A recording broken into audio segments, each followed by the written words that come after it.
Hey folks, welcome to the DarkHorse podcast live stream number 82. Make note, 82 is not a perfect square. It's not prime. It's not special in any way except for its being so darn unspecial. But the episode's going to be great. It's been a busy week here for us and in the world, but as a result of the busyness in our lives, we're going to do more riffing today than perhaps we often do. But first, a few announcements, a little bit about where we're going today, one ad, and then we'll jump into it. Tomorrow is the monthly private Q&A that we have over at my Patreon from 11 a.m. to 1 p.m. Pacific time. Please consider joining us. And before next week's live stream, Bret will have his the first of his two conversations that he has monthly at his Patreon. So consider joining us there. We are going to talk about the state of the discourse right today, the how it is that conversations are happening in the media and in the name of science. And of course, this is a topic that we come back to reliably. But both you and I had some framings for what it is that we're seeing that I think are at least new to us. I'm not sure if they're new, although I think yours has a very good chance of being so. Before we launch into that, though, we have one ad with which to pay the rent today. So, Public Goods is a company that aims to be your new everything store. It can be your one-stop shop for high-quality everyday essentials, all made from carefully sourced ingredients and available at an affordable price. Public Goods has toilet paper and shampoo, all-purpose cleanser, conditioner, coffee, avocado oil. They even have quirkier niche items like chocolate-covered almonds, which we got in our first shipment, and I particularly liked those. And they were just different from the rest of what they have on offer. Public Goods cares about sustainability and health, both for its customers and for the planet.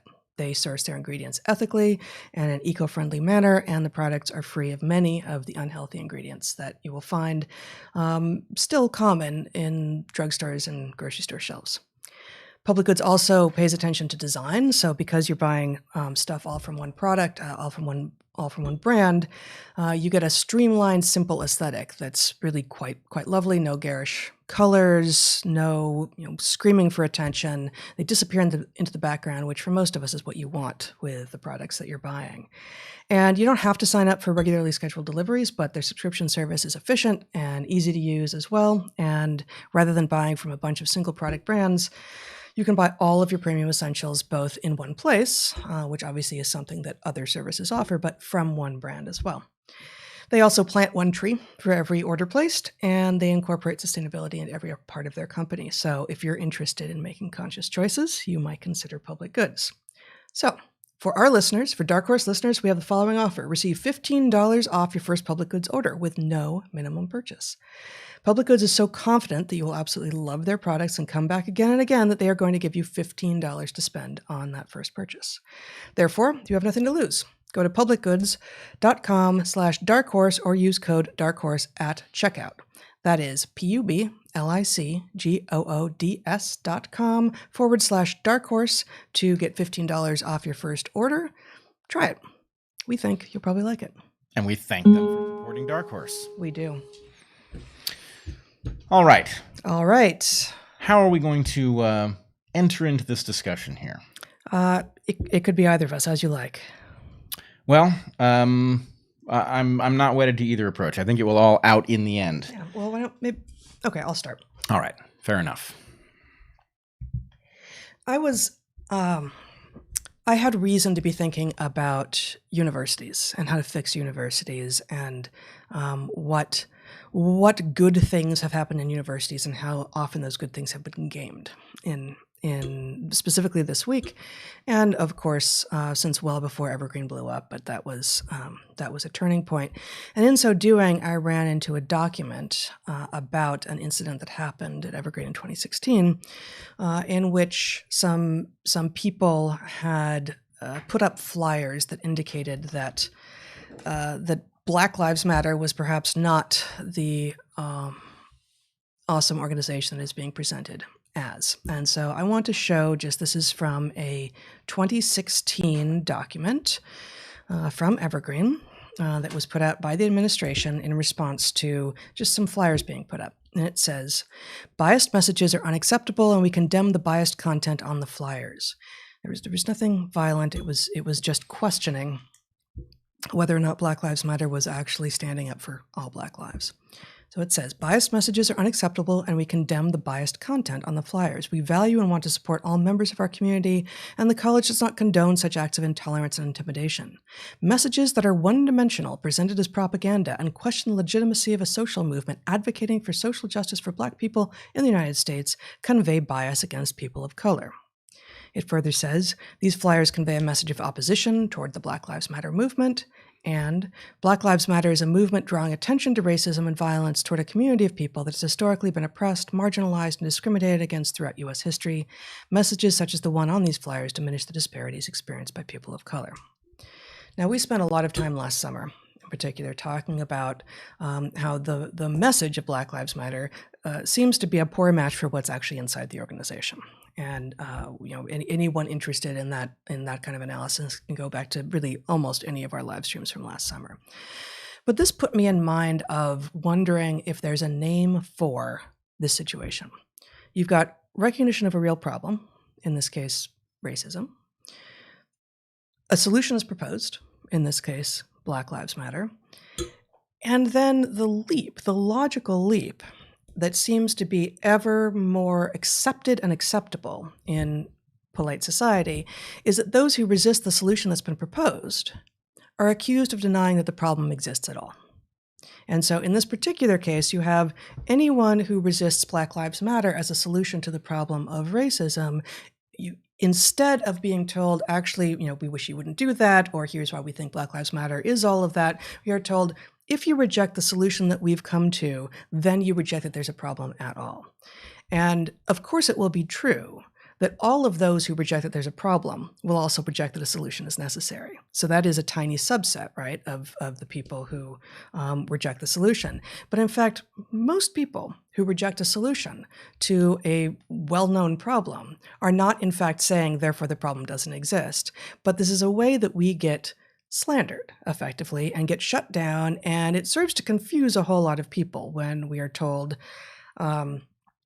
by critiquing that solution, you are denying, the humanity of the people or the racism exists, right? So I was thinking about that in that context, and then I was thinking about exactly the same framing in the context of COVID, in light of a conversation I had with a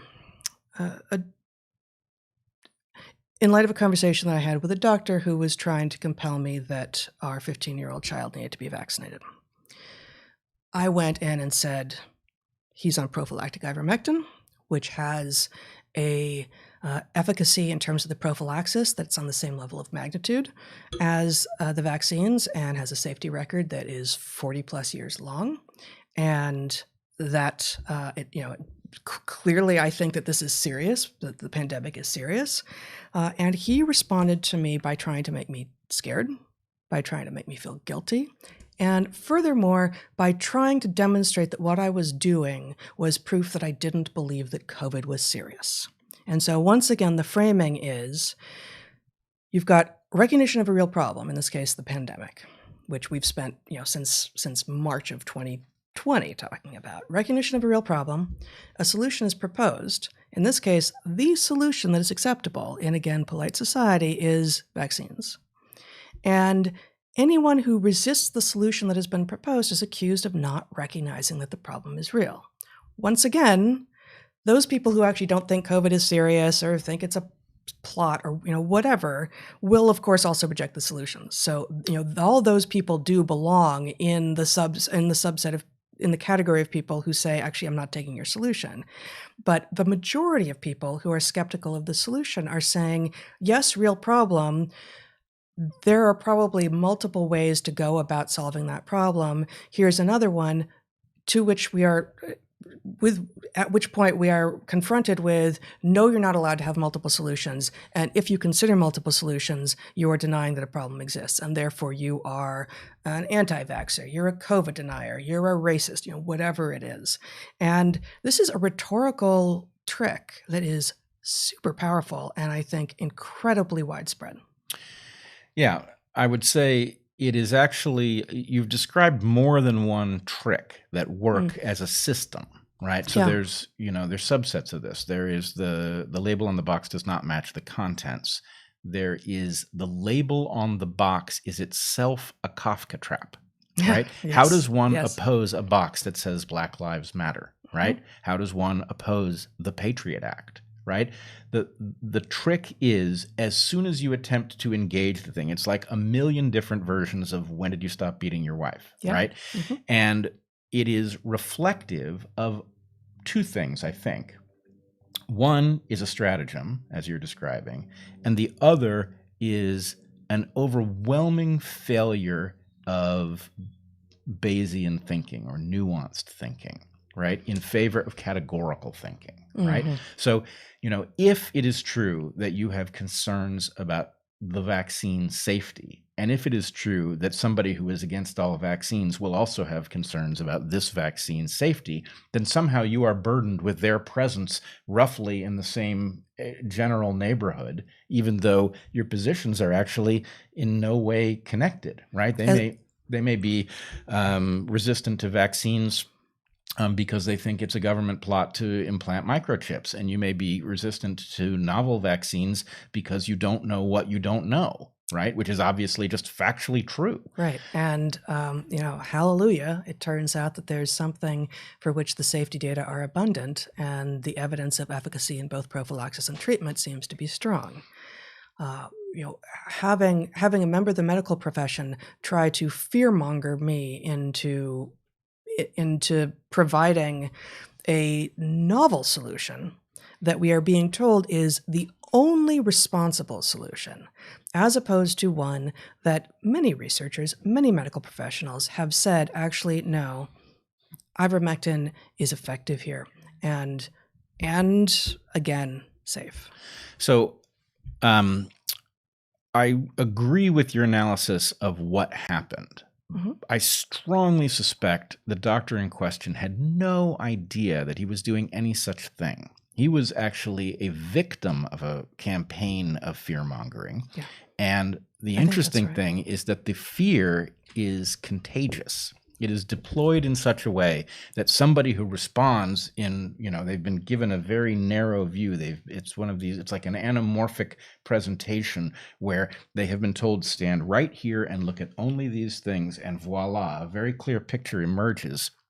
And then having absorbed that picture, the point is, oh, now you're an agent dispensing the stand here and look that way message, when in fact, if you look from almost any other perspective, it's not clear. And there's indeed an obvious question about, okay, how does one individual rate, for example, the likelihood of unknown serious harms down the road from novel vaccines, right? And reasonable people, experts can disagree over how one would rate the likelihood of those things, because there's a question of, is this one novel technology or more than one, right? Is it a novel vaccine, or is it a novel delivery technology and a novel message, right? So we can have that discussion about what the most reasonable way to view those hazards are, but we can't have it if the point is everything is black and white, and anybody who has stood here can't possibly mistake the message, and they are actually morally required to inflict fear on others so that they will stand there too and see the same thing. I think that's exactly right. And, fear enhances the ability for people to see things in a binary way, in a black and white way. You're either with us or against us. You're either being careful and rational or you're not. And I was lucky to be part of a conversation this week with a number of very smart people, one of whom said, part of what we are experiencing society-wide right now is a primacy of fear over love. And what we need is more love, less fear.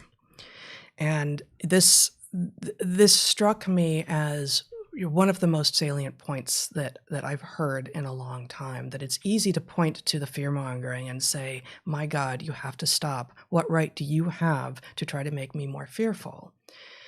And I think that, to the degree that there are presumably, many other doctors trying to convince many other parents that if they have an alternative thing that they can do for their children that is actually as effective, that is dangerous, that those parents will respond with what feels like love for their children, as we hope all parents have, but which is actually driven by fear. And, I did have the sense, the sort of like mama bear sense, like, you stay away from my kid then, because you are using your fear to try to invoke fear in me, to get me to do something that in my non-fearful state, I have assessed and feel confident, and am always looking for more information, but feel confident that this is a far better path forward for this person with his developing brain and body. And that is out of love, not fear. Right. Now, there's something, it's very hard to do this job well, because when somebody is saying something that you have reason to believe actually creates a hazard for someone that you do love and for whom you have responsibility, it is natural to view them as, an enemy rather than a victim. And in this case, the self-deploying contagious fear mechanism means that you should actually be in the frame of mind of, how do you deal with somebody who's responding to an endogenous delusion, right? Somebody may be dangerous because they are in the midst of trying to protect you from monsters that are trying to attack you. And they, so one has to simultaneously recognize that this is actually not a moral failing. This is a confusion that is resulting in a hazard. And that's not easy to do.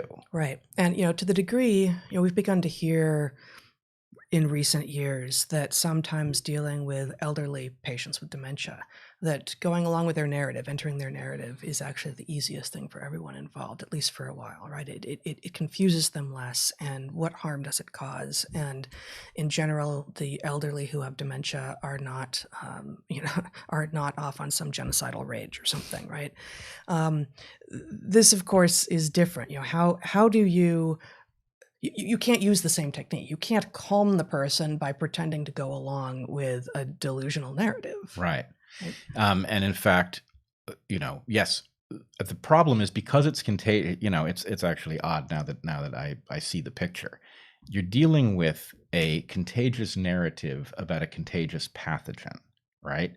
And the obligation, the person's sense that they must convince you to take your share of the action that's going to shut down the contagious pathogen is mirrored by the actual necessity to sort of halt this narrative so it does not cause us to do self-harm and harm to others that is easily avoided. And how we deal with it, it really is mind virus stuff.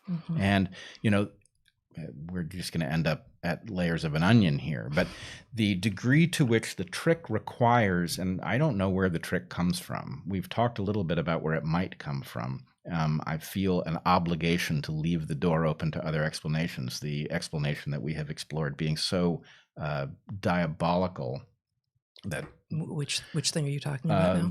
That the need for emergency use authorization for the vaccines has motivated a campaign of untruths about ivermectin. Yeah, the EUAs never could have been enacted or deployed if there had been a viable treatment, and so ivermectin cannot be a viable treatment. Right, and we will get back to that. But the point is, the trick involves all sorts of things, right? So for those of you who are not familiar instantly with the idea of anamorphic art, right? Anamorphic art is art. You've all seen chalk drawings on sidewalks and things that appear to be like chasms that people are standing on ledges over, right? And they're very compelling 3D images that look amazing.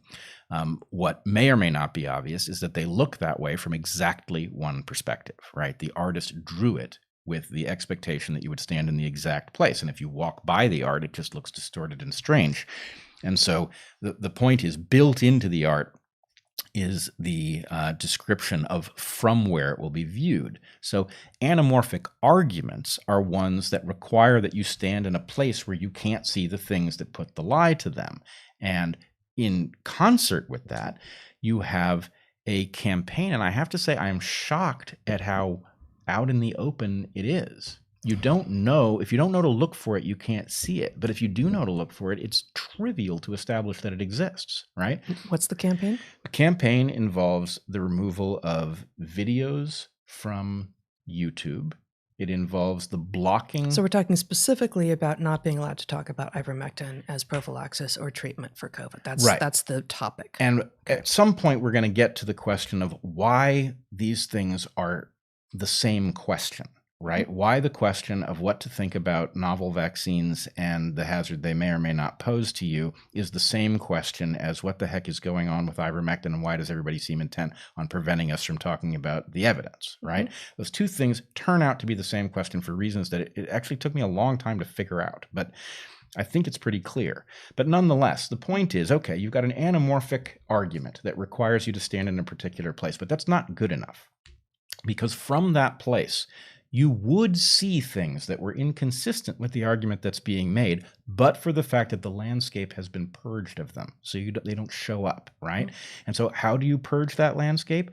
You just take stuff down, right? Wasn't there some doctor who testified to Congress about ivermectin and didn't he have all kinds of evidence at his disposal? And, wasn't he highly credible and didn't he have exactly the right credential, right? That sounds like a fever dream, honey. Oh, right. That can't possibly Here, I'll have show happened. you. But then, of course, YouTube took it down. Right. So the point is, it's not visible from lots of places that it would otherwise be visible. Right. So that the anamorphic argument is somehow part of this strategy in which your point is you're going to be dropped into a trap where if you express skepticism of X, then you're definitely guilty of Y, right? That's the thing. Yeah. To use your variables, Y is, well, gosh, no, I'm going to abandon your variables. There's a thing X. We're proposing solution Y. You say, I don't like solution Y, or I'm skeptical of solution Y, or can we at least come up with solution Z too and then compare them? And the response is, oh, you're one of those people who don't believe in X. Like, I didn't say anything about that, actually. No, X is real. It's the solution that you propose that I don't agree with. Oh man, you're one of those.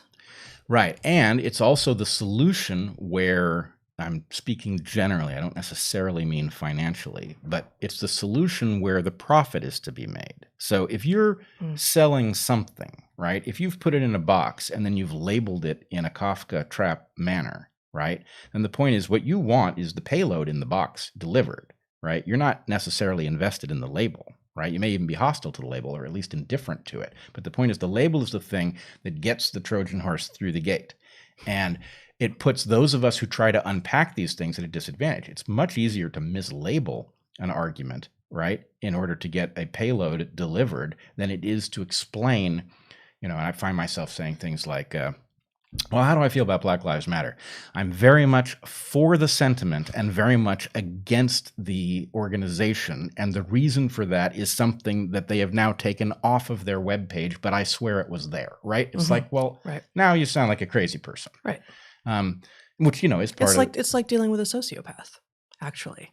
And I'm not saying that the organization is a sociopath. That analogy would fall apart to some degree anyway. But when you are actually being targeted by someone who is sociopathic and you try to explain to someone else whether or not they have any interaction with that person, you sound like the crazy person. Okay. Now, I think this is another layer to the onion that's important. I actually think sociopath is the right description. I don't think it's at all unique. So But which thing here is sociopathic? The term I think we're lacking is de facto sociopath. Or emergent de facto sociopath. Granted, not all that catchy. No, really not. No. But the point is, there are lots of mundane processes, business processes, for example, that cause a corporation to behave as if it were, if you anthropomorphize it, it behaves like a sociopath, right? It has nothing to do with there being any sociopaths present. Right. There often aren't. Right. But it behaves like one because the point is the same kinds of narrow self-interested calculations, even just the fiduciary responsibility to shareholders can cause sociopath-like behavior in the emergent entity that is the corporation. So that same thing happens in, organizations like Black Lives Matter, right? It behaves in this way where it delivers Kafka traps in a way that no nice person would. Right. Why does it do that? Well, it works. Right? the organizations that maybe attempted to do something along these lines that didn't use tricks like that, maybe we don't even know what their name is. So the fact that we find ourselves tripping over our own, evidence and logic in order to explain why it is that, yeah, we're with you right this far and we're not any of this, everything over that line is the place where we no longer believe this, that's the purpose of the structure. And it is emergent, not entirely. There's definitely, collusion happens, but you don't want to assume more collusion than you need in order to explain the behavior. And sometimes you don't need very much at all. Well, it is, once again, as we say, like, A, welcome to complex systems, and B, the problem, the selective forces that create that allow individuals to behave sociopathically within organizations and profit from doing so, and for organizations to themselves behave in a sociopathic manner, is an evolutionary process. And that statement is without value judgment. It is an evolutionary process, and it is, part of what we are trying to do by having these conversations public is put enough meat on the skeleton of, okay, that's evolutionary, such that we collectively can be figuring out, okay, if the problem is evolutionary, presumably the solution is also evolutionary. To say that something is evolutionary is not to say that it's immutable. It's not to say that it's good or bad. Again, no value judgment implied. But to the degree that, we know that evolution has produced all sorts of horrors, genocide, rape, incest, and all sorts of beauty, mother's love and romantic love between people, and the care of society for all people, regardless of their circumstance. These are all products of evolution, some ugly, some beautiful. So what kind of evolutionary solution can we generate for some of these things, like this sort of, this Kafka trap thing that you are talking about, that allows us to do an end run around the uglier parts of the selective processes that we are facing now? Yeah. Now, I should caution, there's one way, I would say that the thing that the solution needs to be is evolutionarily stable. It may, in fact, be counter-evolutionary in the sense that we may need to sideline the genes and tell them to sit down and shut up while we enhance the compassion and we downregulate the backstabbing and other products of selection. But anyway, it's a small quibble. Really, the point is, but the compassion, the backstabbing, all of that is evolutionary too. Right. Oh, it's all evolutionary. Yeah. And then the point is, well, what are you going to do about it? Well, there are the things that we actually want, and there are the things that we're capable of that we'd rather not have. And you want to build a system that leans in the one direction and away from the other. And what it has to be is it has to endure the tendency of evolution to unhook such systems and return you to the natural state. So anyway, that's probably too far inside baseball. But it is a very interesting predicament. And anybody who has faced this stuff, I think, will immediately recognize the feeling of like trying to bail a boat in a way that just cannot compete with the rate at which the boat is flooding. The hole is too big for the bucket you have at your disposal. At best, they succeed. I mean, at minimum, they succeed in wasting our time. Well, and for the most part, they do a lot more than that. The sociopathically acting people and actors who are making claims like X is real, Y is the solution. If you don't accept Y as the solution, then you don't believe in X. It's important to remember, though, what they're actually doing, right?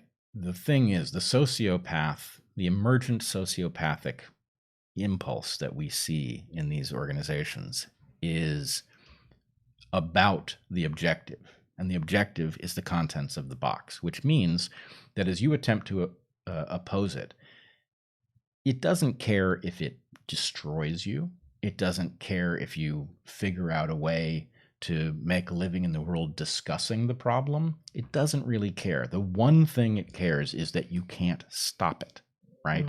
It cares that whatever happens, the payload gets delivered, right? The gates are opened, the horse goes in, the payload emerges. And that's the thing that it is hell-bent on accomplishing.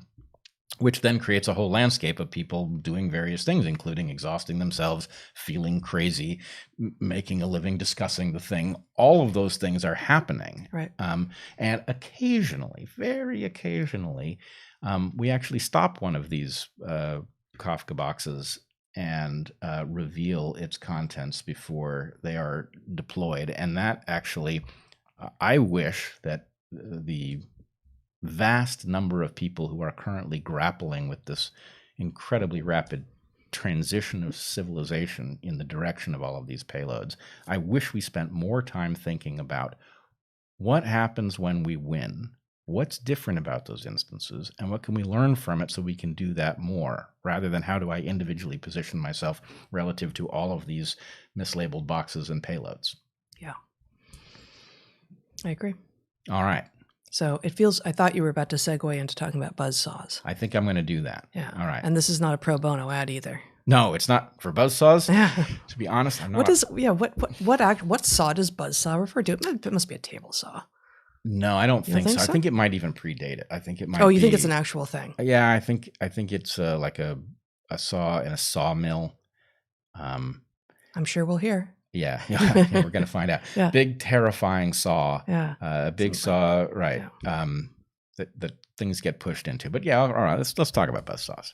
So, in some ways, what I'm going to describe is actually just what you're describing viewed from a different perspective. It is the question of, as you try to navigate this landscape, how do you recognize the components of the machine, right? Irrespective of what the particular question is. What are the components of the machine that gets the job done, that gets the payload delivered? And if you were going to actually defeat it rather than fall into the Kafka trap, what would you have to do, right? And so I will say I've seen a number of these things before. I've encountered them. I've lost some. I've won occasionally. And they do have a kind of structure to them. And to me, what it looks like is you've got a desired outcome, as we've been talking about. And then you have a weaponized buzzsaw that is placed somewhere. And just think of it as an object, a tool that has a label on it, right? And the point is, if you say, well, let's take the obvious example for us. Let's say that you were, I don't know, professors at a college that was about to descend into woke madness. And let's suppose that it was your obligation to do what you could to stop that. And it was your moral obligation as an individual to oppose it because it's destructive to, at the very least, the educations of the students that it's your job to deliver and protect. So you're going to stand up against woke policies. And you happen to, unfortunately, for these purposes, be white, right? Well, the point is there's a buzzsaw over in the corner, and it's labeled racist, right? And so, as you're pointing out, there is no explanation for why you would oppose diversity, equity, and inclusion proposals other than being against diversity, equity, and inclusion. You are therefore a racist. And so, standing up, the point is, well, I'm going to have to talk about the problem that you're creating with respect to the large number of innocent students, many of whom are white, right? Oh, suddenly you're interested in the well-being of white students. I guess you're a racist, and you get shoved into the buzzsaw. Mm-hmm. And the point is that buzzsaw thing is perfectly generic. If you were to try to talk about the situation of how we address COVID in mid-pandemic, right, you are going to have to talk about the problem of what we don't know about the effect of these vaccines. And you're going to find a wide landscape of things that we don't know, in which very scary possibilities are scientifically at least plausible. It could be that there are serious harms to the vaccine in the short term. We certainly can't say that there aren't serious harms in the long term because these things have existed for less than a year. It's quite possible that the deploying of these vaccines in mid-pandemic rather than in advance of pandemic will drive the evolution of escape mutants. There are all kinds of possibilities here, right? What did you just say? You think that the vaccines may be dangerous? Well, then you get shoved into the anti-vax buzzsaw, right? Yep. So my point is you could take all of these. Go ahead. I was just going to summarize what you just said, just to put it in slightly Sure. different words, so that people hear it as many times as possible. And then I know you're not done. But and I think there were 3 things, although you only formally did 2. Stand up against critical race theory at your college. The buzzsaw is you're a racist. Yeah. Right. The case for ivermectin can't be made without talking about vaccine safety. And so you stand up and try to talk about ivermectin, and almost always the buzzsaw is you're an anti-vaxxer. And then the third one that's implied in all of that is you stand up against there can only be one possible explanation for the origin of COVID, and hey, it might have leaked from a lab. The buzzsaw that you get pushed into is you're a conspiracy theorist. And actually, there's a double buzzsaw in that case. You're a racist. What? Because the lab happens to be in China? Are you kidding me? That's a stupid buzzsaw, but a buzzsaw it is. Yeah, I think Glenn Greenwald, scratching his head on Twitter this week, was like, can somebody explain to me why it's racist to wonder if this came from a Chinese lab, but it's not racist to wonder if it came from a Chinese wet market? Right. Right? I mean, it's a Totally. great point, right? Yeah. But yeah, okay, all of those things. And then actually there's the interesting odd case in which we can watch the buzzsaw under construction. Oh, Yeah. fun. Yeah. Oh, it's great. The buzzsaw is labeled TERF. Oh, yeah. Oh, that's fully operational. Well, it's operational in a sense, right? But because the term is brand new, it doesn't function in the same way yet. So the idea, and we've all seen it, right? So let me there are a lot of people who've lost livelihoods and such associated with being called TERF. Yeah. So the distinction here, the new thing here is not that trans rights activists are brand new on the scene, although they are within the last 10, 15 years-ish, and really gaining power in the last 3 to 5. But the other terms that we've used, the other buzzsaw terms that we used, racist, conspiracy theorist, anti-vaxxer, have all been around for decades or much longer. And so TERF is a brand new construction in terms of the particular name that will get invoked, the particular epithet, Right. the buzzsaw epithet. That's it. It's a brand new construction. I can't say that I remember the exact first moment that I encountered the term TERF and had to look it up. Mm-hmm. But it was recent, Mm-hmm. right? That's a new term. And the idea is it is simply deployed as if it's an epithet, right? It's deployed as if it's a vile accusation. And if you're guilty of it, wow, there's something so wrong with you. And so anyway, because Has the word exclusionary in it. right. Mm-hmm. But, racist is as old as the hills, Yep. right? Conspiracy theorist is actually, and I know there will be pushback on this because it is not entirely clear that it is the first use, but it is certainly deployed by the CIA in the post-Warren Commission era, in which they're trying to shut down discussion of the widespread concern that the Warren Commission report was not accurate. Right? With regard to the Kennedy assassination. Right. Mm-hmm. So an anti-vaxxer, I don't know how far back the autism 90s concerns go, Yeah. but the point is it's at least decades It's old. decades. So all of those are Mhm. quite old. And then this TERF thing is the new one on the block. Yeah, you're right. It's been used a bunch of times and it's done a hell of a lot of damage. But the point is it's still, I would say, a kind of prototype of the buzzsaw phenomenon. Mm. But in any case, the question is, all right, let's suppose you were sick of this crap and you decided, I think I'd like to win against these things and I would like to stop seeing the payloads in these Kafka-labeled boxes so effectively deployed, right? What would it take, right? Because I know there's a buzzsaw over there. And having won now a couple of these things, I think it is time to basically say, well, okay, what did we learn, right? Great. Now, in the case of the Evergreen fiasco and the buzzsaw, which was labeled racist, it was a mixed win, right? The win was you and I, that label did not stick to us, right? We did have to, leave our jobs and frankly, bootstrap a new way to make a living for our family. But nonetheless, we escaped the fate of being disappeared as a vile, morally compromised couple, etc. Or silenced in place. Or silenced in place, right. The more likely fate, the one that they expect, is that you'll see the buzzsaw and you'll say, actually, I get it. I'm not treading anywhere near that thing. When instead, what I did was I said, actually, that accusation is such a poor match for just even the basic facts of my life that I can actually endure a close pass with that buzzsaw. They won't be able to shove me in it. Yeah. It's a mixed metaphor, but I just like, bring it on. Like, you're Right. just so far off. Right. Try I don't think you have the firepower to push me into the buzzsaw is the thing. So, okay, let's say that another mixed metaphor. Yeah, another. It's not quite right. That's the way they win. They force you to mix your metaphors, and then right. we all know that once you've mixed your metaphors, you lose the respect of the linguists, and then it's all downhill from there. Right. Yeah. It's an uphill battle from which it's all downhill. Something on which you died. Never mind. Right. The uphill battle, downhill on which. Terrible. It's awful. It's just getting worse. But okay. So the formula for some kind of a win is you need to have the capacity for a close encounter with the buzzsaw in which it doesn't maim you. Right? Yeah.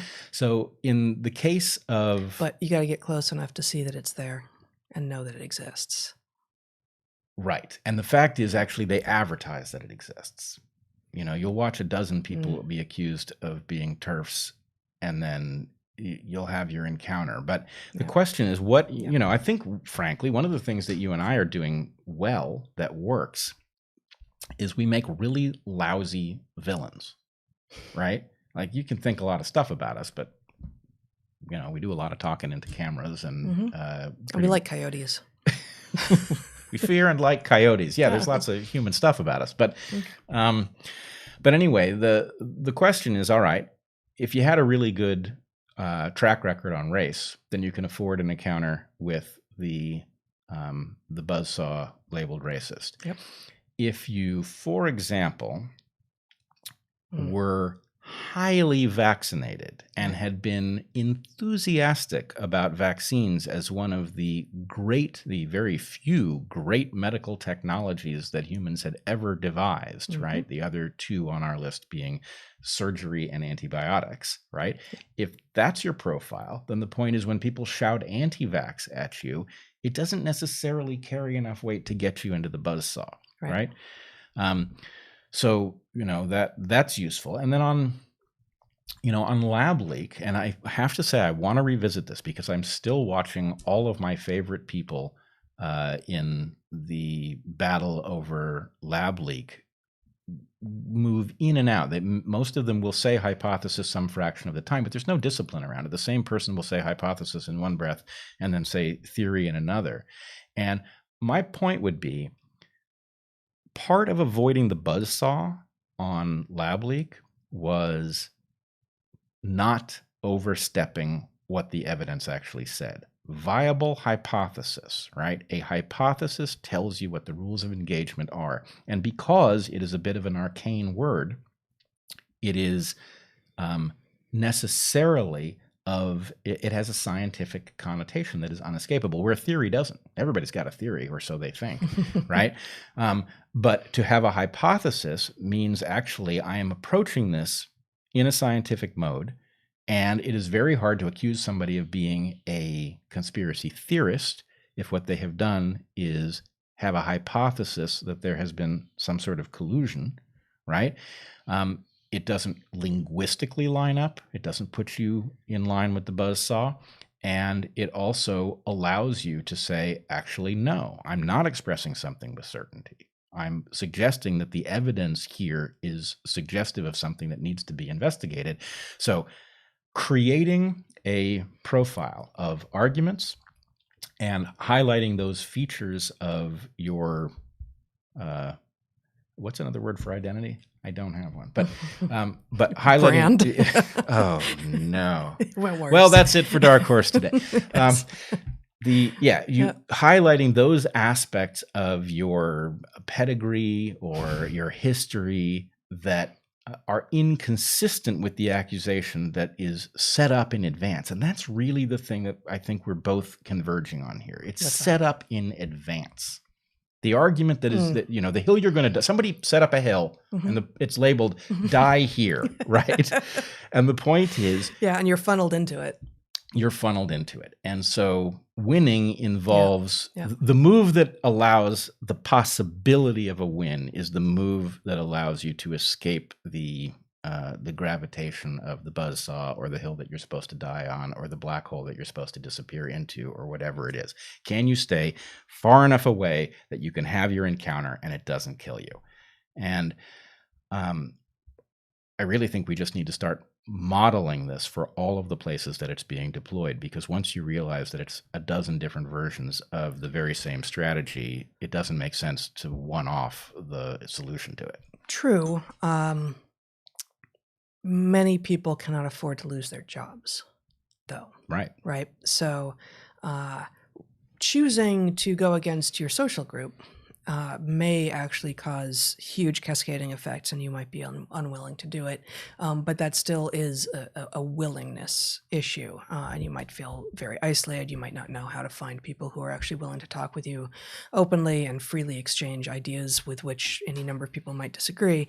But because we are now seeing, for instance, just to pick the two big categories we've talked about here today, critical race theory becoming just fundamental in so many organizations in the form of diversity, equity, and inclusion officers and the whole vice presidencies at academic institutions and such. And then with regard to the mainstream narrative on COVID, we are hearing now that the one solution may be mandatable by employers, for instance, right? That vaccines may be mandatable, and frankly, it's a different landscape if there's really no other possible treatment. This is exactly why the emergency use authorization reads the way it does, right? If there's really no other treatment, then we should be willing to take more risk to get a treatment to stop a global pandemic. We of course should. But there is an alternative treatment. And given that there is, the idea that many people are going to be forced to vaccinate their children in order to attend school, to vaccinate in order to travel, when there is an alternative treatment, which furthermore, if you are on it, presumably, but I've said this before, I have not seen data on it. Presumably, people who are vaccinated, add to that people who've recently had COVID, add to that people who are prophylactically on ivermectin, that's your herd immunity population right there. It's not just the people who are vaccinated. Those of us who are in any of those categories are in fact doing our part. And that is important. I am just not going to be shamed about this anymore. This is insane and diabolical and mean-spirited and dehumanizing and dangerous and wrong. Yeah. Yeah. All right. I want to add two things to that. One of them is kind of an ancient piece of technology in my kit, but I think this is the place for it.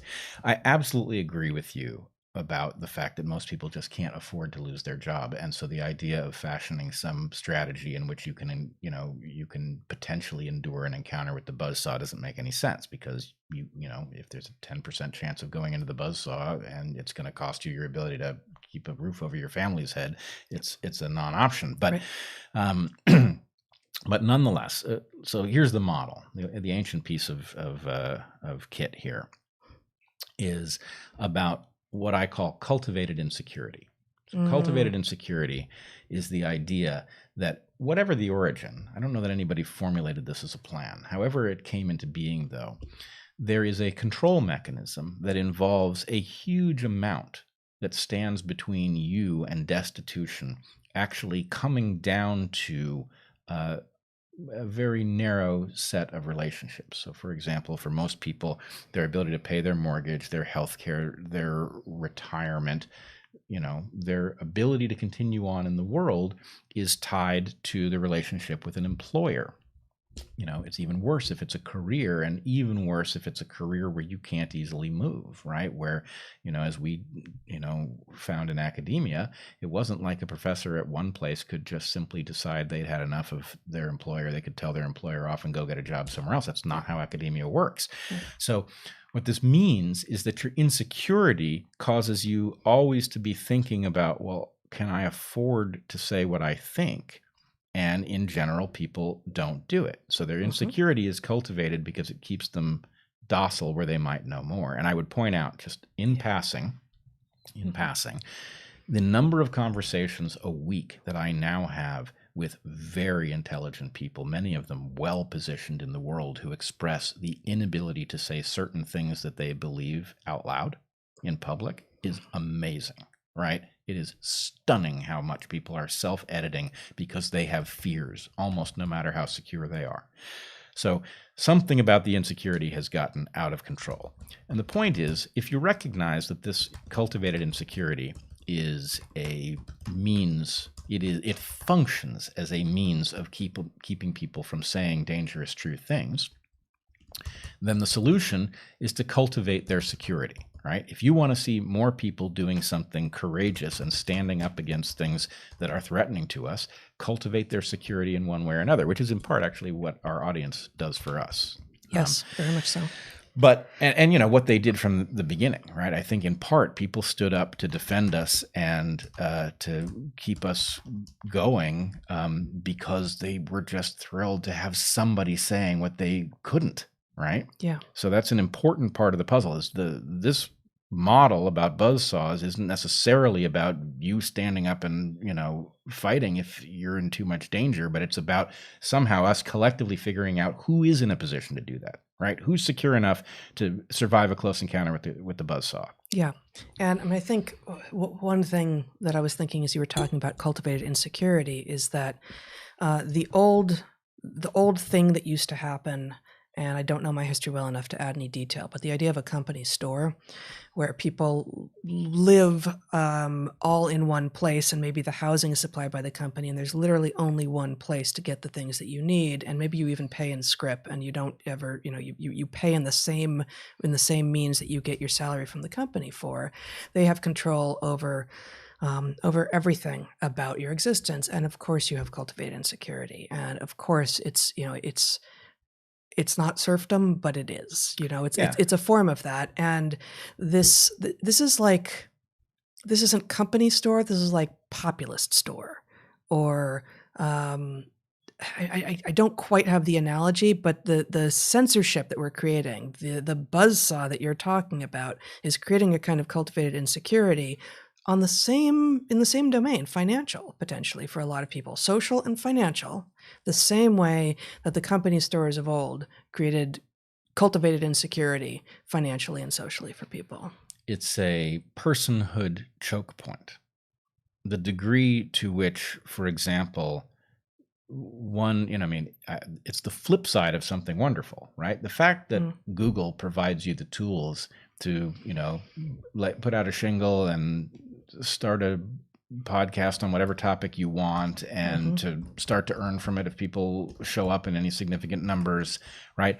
That's a great thing. But the degree to which it gives Google veto power over whether you continue to show up in the world in the way that you're pioneering is shocking, right? How the hell can it be that you can actually, you know, carve out some innovative new, you know, interaction with some audience? You can find them, they can decide they like your content, and Google can suddenly one day decide, well, we don't, and, you know, suddenly you go back to square one, right? That's a very dangerous, and I do like your analogy. It is very close to company store, right? They make it really easy in some ways, just as a company town in which, you know, you're being paid and you're paying, and, you know, the point is you just never escape it, right? It's a whirlpool.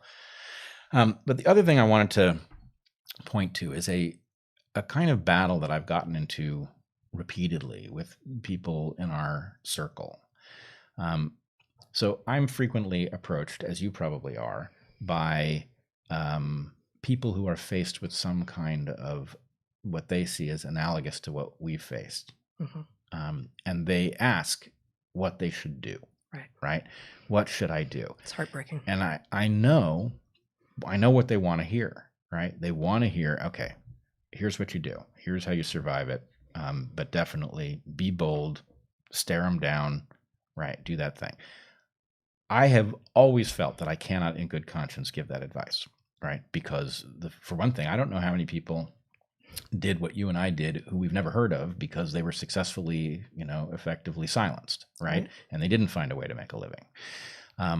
So I don't want to give people advice that gets them harmed, right? When I'm in no position to even calibrate how dangerous the action is, right? Or how many people depend on them for their current situation. Right. Yeah. So in my sense, and what I try to tell them, which is, I think I'm now convinced not the right thing to say, but too complex and not useful, is look. But you're going to say it here anyway. Well, I'm going to reveal that this is the advice I've given and that I've changed my position on whether it's the right advice. The advice is, look, you've got to figure out whether or not you can afford to have the confrontation, and whether you've got the right kinds of characteristics to endure what's going to come back at you, because it's very, very ugly. And if you take it personally, it can really chew you up. But if you do, then, I can say a little bit about what I would pay attention to and how I would plot a course. So it surprises me that you are rethinking that. That seems like that's an invested response, and it's a caring response, and it's true. It's the right response for the individual. What it is, and I feel weird about this, but several people have convinced me that in some sense the thing to do is to advise people to be bold, despite the costs. And I do think that in some sense you wouldn't ask if you weren't looking for something to embolden you. Well, and you led here by saying you know what they want to hear. And so you've been resisting telling them what they want to hear. And what you're saying now is, actually, I should be telling them, if they're coming to me in the first place, and I think I get fewer of these than you do, but I do hear from people. And what you're saying is, no, actually, you're looking for someone to sort of say, yes, do that thing. So I'm going to go ahead and say, yes, do that thing. Right. And in fact, if we look back at, at the Evergreen situation, we had a large number. It wasn't the majority of faculty, but there were a large number of faculty who knew better than what happened to the place, who didn't stand up. And the point is, they didn't do themselves any favor. It's not like they actually preserved their well-being. Yeah. If 20 to 40% of the faculty who knew that what was going on was wrong and destructive had actually stood up en masse. Yeah, they could have done something about it. Yeah. And as it happens, they're just, the place is hemorrhaging and they're trapped, right? So anyway, I think there's something to be said for an argument that pays attention to both the individual's well-being and the fact that the individual has a short and a long-term predicament. And that the right, but then, so isn't that argument then find reinforcements before you stand up? Well, always, except, it was amazing how hard that was to do. Yeah. In the Evergreen situation. One of the things that I think was different here in the lab leak situation was that there were people with different, in many cases, non-overlapping skill sets who all found themselves. In fact, I think almost everybody who ended up in drastic or otherwise confronting the fiction of obvious natural origin, they all had the same kind of encounter with the central fact, right? Yeah. Well, I guess, that it's a fundamentally different thing, because there are facts, whether or not they will all ever be known, right? As opposed to just sort of random slanderous claims about, and easily falsifiable claims. In the case of Evergreen, it's the most racist institution ever. Like, do we have any evidence at all? No. Okay. Right. Whereas you had scientists doing the work, which is not, we are scientists who came in this sort of hybrid role of communicating between, in this interstitial space between like doing the science, which is not what we were doing. We were interpreting the science and speaking as journalists should have been, but for the vast majority of them, we're not doing. And the fact is that, as you said, the Drastic Group and Uri Dagan and many and others were staunch. They knew what they saw. They knew what they saw, and again, I think I'm the only person saying this out loud, but the fact, and this goes right to your point about there were facts in the case of the lab leak. There were facts, and by saying this is a hypothesis, one defined the terms, the rules of engagement. They defined the milieu and the standard by which things are judged, and it was scientific, which meant that people couldn't, pull all of these, crazy illegal things on you because you had defined it. You said, look, it's a scientific question. And here, let's show how that piece of evidence actually, does or doesn't fit. Allow me to read you a paragraph from a Nature News article published 2 days ago that if you haven't run into it, you both won't be surprised and will be further horrified at what the conversation sounds like. So here we go, Zach. This is called Divisive COVID Lab Leak Debate Prompts Dire Warnings from Researchers. Allegations that COVID escaped from a Chinese lab make it harder for nations to collaborate on ending the pandemic and fuel online bullying, some scientists say. Here we go. Calls to investigate Chinese laboratories have reached a fever pitch in the United States, as Republican leaders allege that the coronavirus causing the pandemic was leaked from one, and as some scientists argue that this lab leak hypothesis requires a thorough independent inquiry. But for many researchers, the tone of the growing demands is unsettling. They say the volatility of the debate could thwart efforts to study the virus's origins. Who is creating the volatility here? This article and all of the others like it, but this is actually in Nature. This is in one of the top 2 science journals in the world, is saying that those people who actually want a full slate of hypotheses on the table are responsible not just for what political thing might happen if this is discussed, but the tone of the argument. And it didn't need to be an argument at all. Those of us who were saying from the beginning, hey, hypothesis, why are we only being told one thing that we're allowed to consider? Doesn't sound like science to us. It is our persistence and is the tenacity of those actual scientists who discovered things like the fear and cleavage site and such, who have kept this alive. And, are people bedraggled at times and sometimes irate and, irritated? Of course. And that's not on us or the scientists who are doing the work or the few journalists who are becoming more and more common now who are saying, wait a minute, we better talk about this. The tone of the conversation is our fault. That's amazing. You're right. It's a complete reversal. I mean, and so many of these things are just, they're like true to the -1, right? Yeah. They're the inverse. I got one more pair. I mean, there's plenty in here from the same article. Others worry that the rhetoric around an alleged lab leak has grown so toxic that it's fueling online bullying of scientists and anti-Asian harassment in the United States, as well as offending researchers and authorities in China whose cooperation is needed. So we have even if you're not racist for considering it, you're creating racism. And you don't want to offend the people who might have done it. Yeah, and in fact... Really? That's the standard that we're going to be held to? Apparently, that's the new standard. But it occurs to me, we talked about this several live streams ago where we were looking at the paper that Barrick is a co-author of with Alina Chan and others. Yes. And I was of the opinion that they were revealing a rationalization that had allowed people who absolutely knew better the whole time to lie about what they knew, which was that they were protecting their Asian colleagues from anti-Asian sentiment. And so I think this is the construction of the fallback buzzsaw here. The initial buzzsaw was, you're a conspiracy theorist. And after shouting that at us for more than a year, then the point is, well, if you're going to insist on, actually continuing down this road, now that we've cried uncle, now you're putting Asians in danger, right?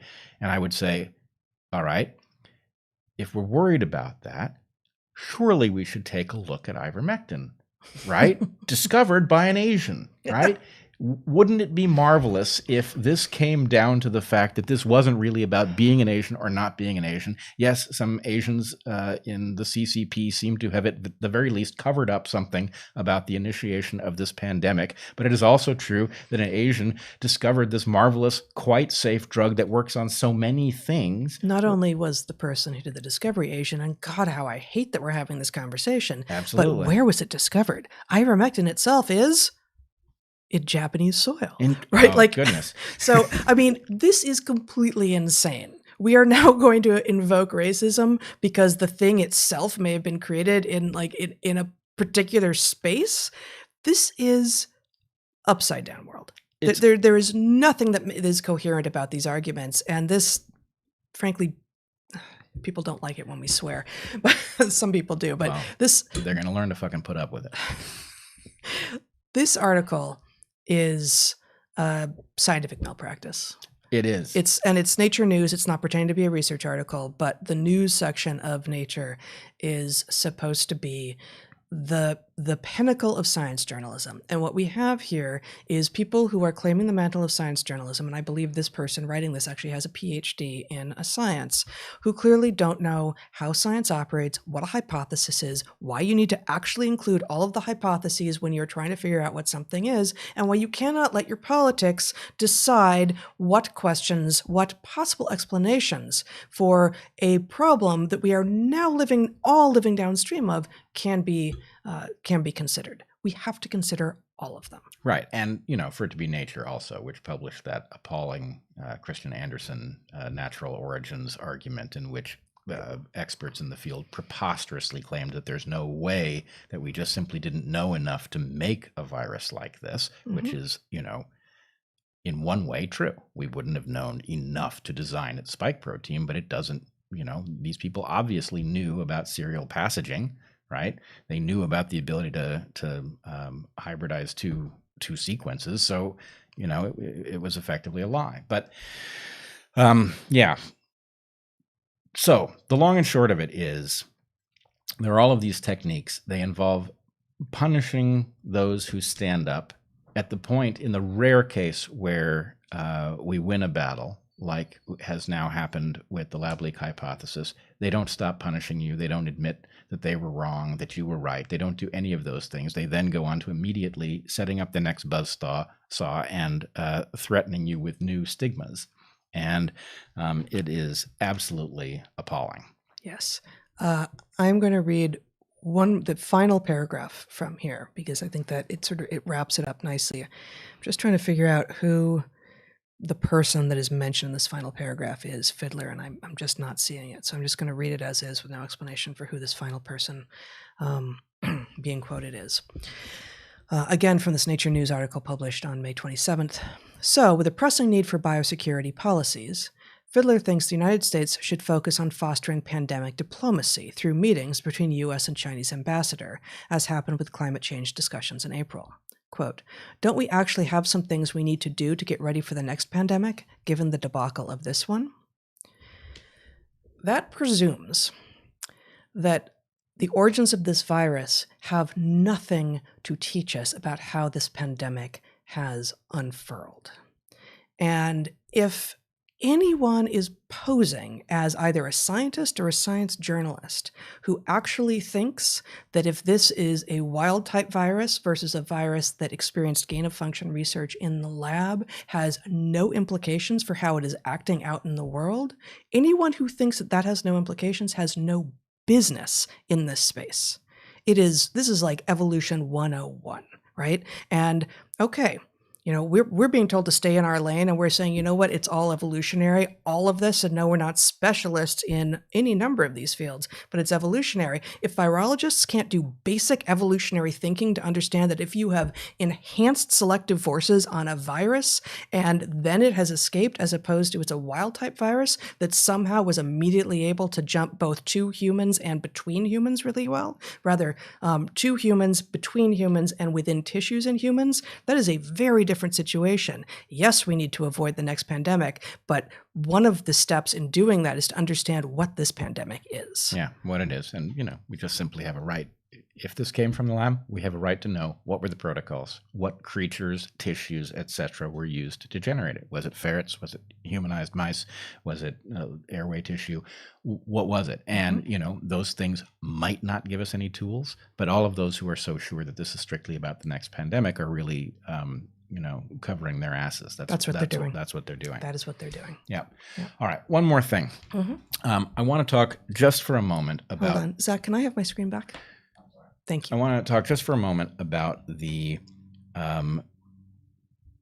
simultaneously easily demonstrated and seemingly invisible campaign of censorship that is currently being faced by the most prominent scientists advancing the case for ivermectin.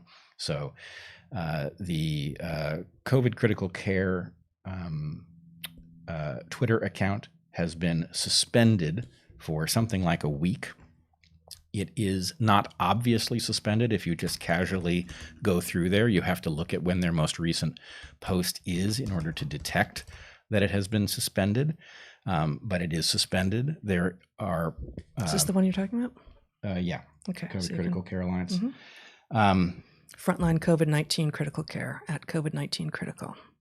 And scroll down, and what are the most recent posts? May 23rd, May 21st, May 22nd. Okay. Yep. So that account is frozen. Now, I've faced this with Articles of Unity, right? Articles of Unity account is still suspended. It reads as that if you go to the Articles of Unity account on Twitter. But anyway, this is something that Twitter does. It decides that some group of people is not allowed to speak, and then it silences them. But this is so subtle that you don't notice it if you don't realize that there was a rate of posting and that it suddenly came to a halt. If you're not in contact, you don't detect that that's what's going on. This also happened apparently on LinkedIn. Now, I don't know if LinkedIn has been involved in the other censorship campaigns that we have seen in the last year. But I do know that in this case, they took down a diagram indicating the efficacy of ivermectin in treating a wave of COVID. Now, also interestingly, the following thing emerged. Zach, do you want to put up the screenshot I sent you? Oh, can you put it where we can read it? So this is an amazing post that was made on LinkedIn by the former director of intellectual property at Gilead Sciences, which is the producer of remdesivir. Yeah.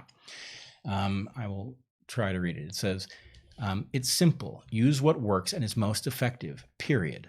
Ivermectin, used in combination with other therapeutics, is a no-brainer and should be standard of care for COVID-19. Other viral infections are treated most effectively with combinations, HIV, HCV, etc. Thus, there is no reason why ivermectin, with a superb safety profile, should not be combined with other generic and patented therapeutics. Or patented therapeutics. That's important, right? Yep. Okay. For example, as a recommended treatment, add-on, or formulation, unless there are adverse drug interactions or legitimate IP patent business reasons, which would be rare for such an old generic drug. The best expert physicians know this and are already doing this, not only with antivirals, but with the anti-inflammatories and anticoagulants with great success, efficacy, and safety. For example, see the link below, and we will post that link. Everyone should be following their lead and approach. Not only would this be good for business and help avoid criticism, bad PR, and potential civil criminal liability for censorship, scientific misconduct, etc., for misrepresenting ivermectin and other generics, but most importantly, it would save countless lives and end this pandemic for good. Wow. So I just want people to think. I am seeing and participating in battle after battle on Twitter where it's hard to establish that there is even evidence that it is safe and effective, when in fact, those of us who have looked at the evidence find that much clear. Right? Yes. We can have discussions about whether or not it is the best approach, and we can talk about how we might value the various hazards and assets of the different treatments. We can talk about how they might be combined. But the idea that we are having to battle with our hands tied behind our back over whether or not there is even evidence that it works, when there is obviously evidence that it clearly works and is safe, is amazing. That is the result of a censorship campaign, and it is happening under our noses. We should be absolutely livid. Why does Twitter think it gets a vote as to whether or not doctors prescribe ivermectin to their sick patients, or whether we get to talk about what the evidence actually says? Why does Twitter get a vote? And maybe one thing we can do is to start reframing the question. Why does Twitter want the pandemic to continue? Why is Twitter, and I don't know, where was that taken out by Twitter, or was that LinkedIn? No, was that? LinkedIn So took down. why do any of the organizations that are censoring have an interest in continuing the pandemic, having people continue to die, having economies continue to fail, having people continue to suffer great economic loss and great health loss, when there's actually a fix that was being talked about a year ago? So I have no doubt that inside these corporations, as arrogant and stupid as they have become, inside these corporations, if people look at what we've just said, they'll say, that's not what we're doing. We're saving lives. You guys are the ones jeopardizing lives. Of course that's not what they think, but let's turn it on them, because that is effectively what they're doing. I 100% agree. But my point is, they are in a position, if they want to check this, to find out that they are the villain in this story. Yes. Right? And that's what they need to do. They need to check. They need to do what we've done. And when they see the evidence, when they see that people can obviously understand the value of this drug, that it is potentially life-saving, right? That they are obligated to say, how did we get here? How did we end up as the people shutting down doctors who have a useful therapy against a pandemic that has crippled planet Earth? How did we end up in that role, right? And that's what they need. They need to do soul searching. That's it. Yeah, they do. And coming soon, you're going to have a conversation with someone on DarkHorse that is relevant to all of this. So hopefully before we're back live streaming again next week, all right? So there'll be more on this soon. There sure will be. Yeah. Did you want to finish by talking about puzzles? You know that I do. Yeah. Is that where we are? Do you have anything else? No, I think we're at that point. Okay. So this is a pro bono advertisement. For those of you who are averse to commerce, this will warm your heart, because this is anti-commerce. This is us telling you about stuff that you will want to know about. No, hold on. No. That's a completely ridiculous way to introduce this. A pro bono ad is still, no, we're not being paid and we have no financial interest in people following through on this, but it's still about a thing that we like and you might like too, and so you might want to buy. It's much more commerce than anything else we've done. No. I don't see it that way at all. I'm not even going to show it until we agree on this. Right, exactly. But the point is, if we are going to use our voices advancing the cause of products to pay the rent for this podcast, yes, and we balance that with advancing the cause of products that are worthy of an endorsement, but there's no financial interest in our doing so, then that is, in a sense, anti-commerce. I mean, maybe it's pro-commerce, but it's... Yes, I think so. Well, but we're not involved in that commerce. Whether people decide that this is good advice or that it doesn't apply to them. We're not profiting, but it's still about commerce.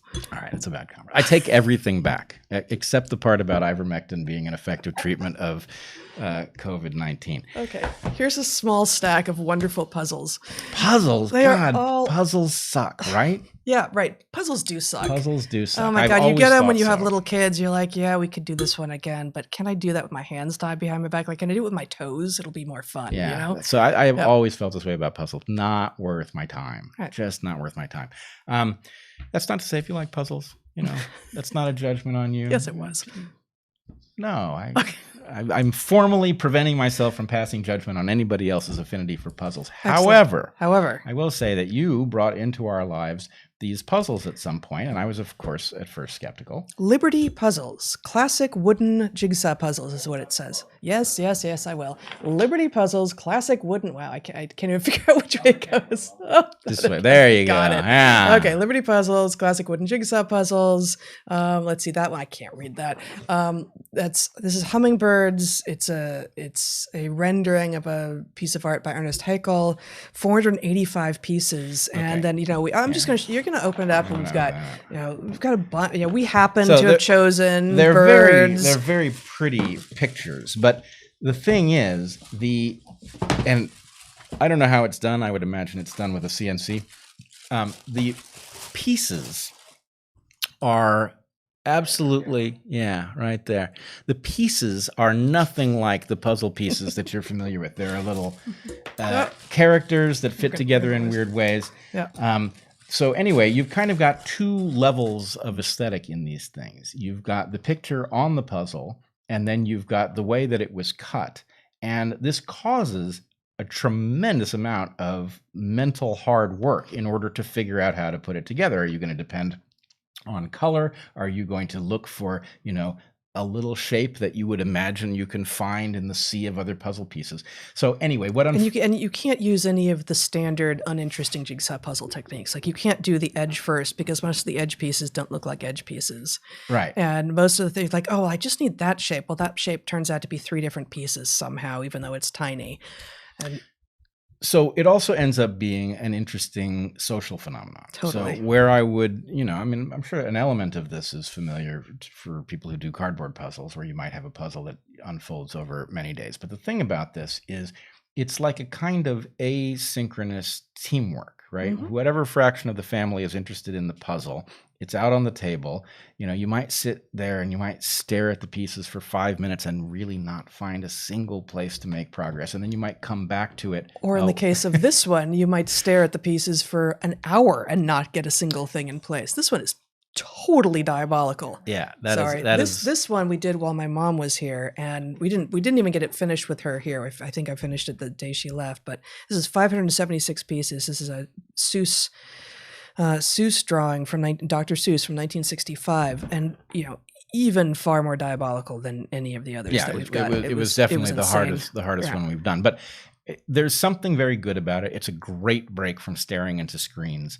I can't say that it is itself productive, but it causes productive thought because you begin, at least if you're me, you start thinking very carefully about what you do and don't perceive, how your memory works. All of these things are revealed to you about how your search algorithm works, about, there's something interesting that happens as, you solve some part of the puzzle and suddenly it causes a flurry of other things that you didn't realize you were tracking to. I know where that piece is.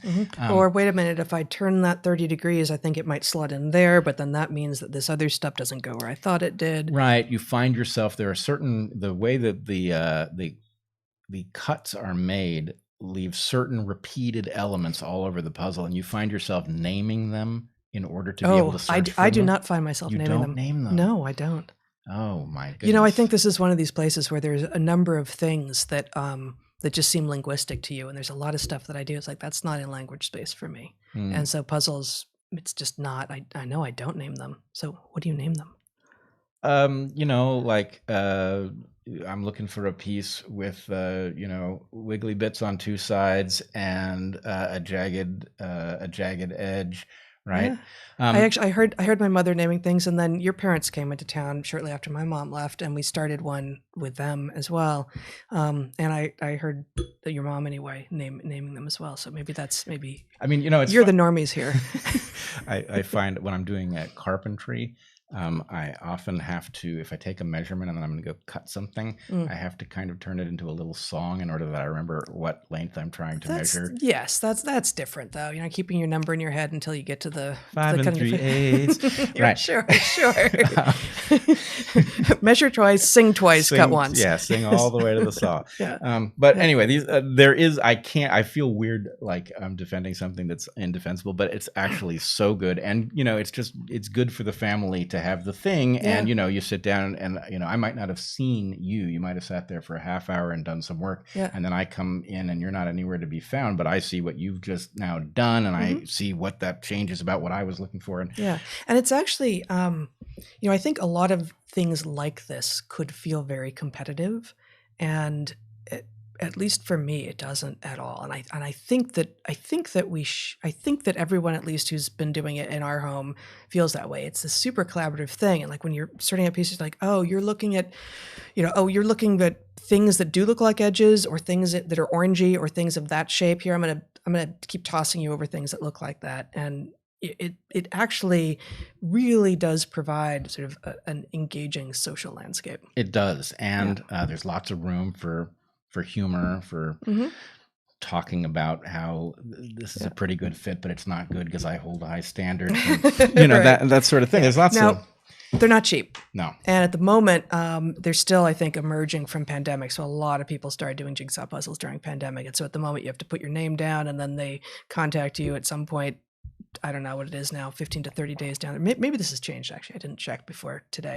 But this diabolical Dr. Seuss one, I had to put my name in, and they contacted me 30 days later and said, you have a 24-hour period to order one and only one puzzle.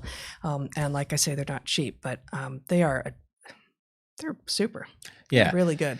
They're worth it. I would also say, I wish there was more evidence of this, but I have put together a certain amount of evidence that they actually prevent COVID if you do them outdoors. Yeah. Yeah, especially if you let them blow away and you just sort of get your heart rate up, chasing down the pieces. Yeah, it's good for you in all kinds of ways. Oh, yeah. Yeah. Well, okay. I think we may have come to the end of our show today. We will, as usual, take a 15-minute break and pick up with a live Q&A for your questions that you've asked this hour and we'll be asking next hour shortly. If you are interested in joining us for our monthly private Q&A, our 2-hour Q&A, that's tomorrow, Sunday, May 30th from 11 a.m. to 1 p.m. Pacific. And the questions have already been asked. Those are, we leave them up for people on my Patreon to listen to afterwards. But for those of us who join us live, it's a small enough group that we're actually able to track the chat and engage with the chat. So they're actually quite a lot of fun. Please consider joining us there. Consider joining Bret on his Patreon, where he has a couple of long-form conversations each month on the first Saturday and Sunday of the month. Yeah, which are coming up because it looks like May there's just nothing we can do. It's going to come to an end. May is going to be receding in the rearview mirror any day now. Yep. Let's see. If you have any logistical questions, like how do I ask questions, that sort of thing, you can send questions to darkhorse.moderator@gmail.com. They also have the keys to the post office box address if you are interested in sending us stuff. As we understand, some people have been, and we have received a ton of really interesting things from people. Thank you. The Discord servers also benefit at both of our Patreons, and please subscribe, share this video, and go to our clips channel and find shorter pieces there, all of which come from these live streams, and then also the conversations that Bret has that we post not live. And you will be having another one of those this week that I think will be very important. Yep, I think so too. All right. So be good to the ones you love, and eat good food, and get outside. And can we add to that achieve greatness? Achieve greatness. Achieve greatness. All right. See you soon.